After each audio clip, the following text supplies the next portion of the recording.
Netflix waa shirkad soo saarta filimada musalsalada ah ama taxanaha ah laguna daawado qaabka online-ka ah. Shirkadan waxa ay si bareer ah ugu xadgudubtay ambiyadii Alle iyo diinta Islaamkaba. Sanadkii 2019 shirkadda Netflix waxa ay soo deysay filim muuqaal ah oo lagu sheegayo in Nabi Ciise calayhi salaam uu qoomuluud yahay. Muuqaalkan ayaa laga daawaday wadanka Brazil, laakiin arrintaas waxa ka dhashay care ay muujiyeen dadka Kirishtaanka ah ee reer Brazil oo kaliya, waxaana ay weerar ku qaadeen dhismaha shirkadda. sidoo kale malaayiin qof oo u badnaa Kirishtan ayaa iska joojiyay la macaamilka shirkadda. laakiin soo fool xumo iyo ceeb weyn ma ahan in Nabi Maxamed nabadgelyo naxariis korkiisa ahaatee af iyo adinba lagu garab istaago, iyadoo oo nabiyadii kale ee Alle weyn uu soo diray har iyo habeenba lagu aflagaadeynayo filimada sida joogtada u soo baxa.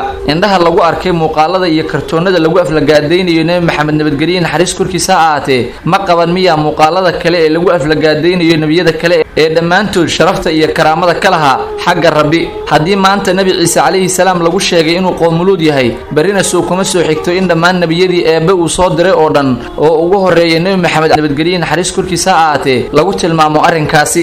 filimka Katis filimkan waxaa soo saaray shirkadda Netflix qaybteeda Faransiiska ah iyadoo uu ku baxay luqadda Faransiiska ah. Imi waa gabar yar oo 12 sano jir ah oo muslimada u dhalatay dalka Senegal. filimka qaybtiisa hore waxa ay ku matalaysaa gabar muslimada ah asturan, dhowrsan, diinteedana ku dhagan, qoyskeeduna sidaas ayay la rabaan.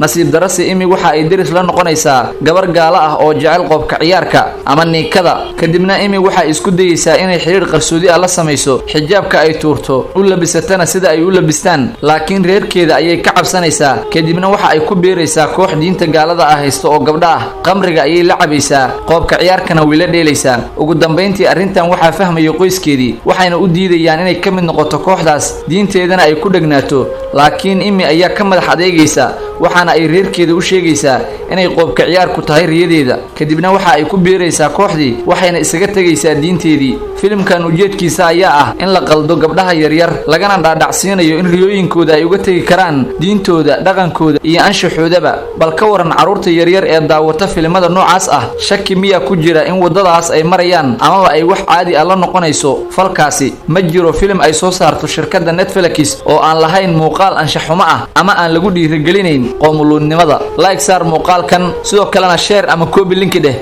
si uu muuqaalku u gaaro dad badan. mahadsanid.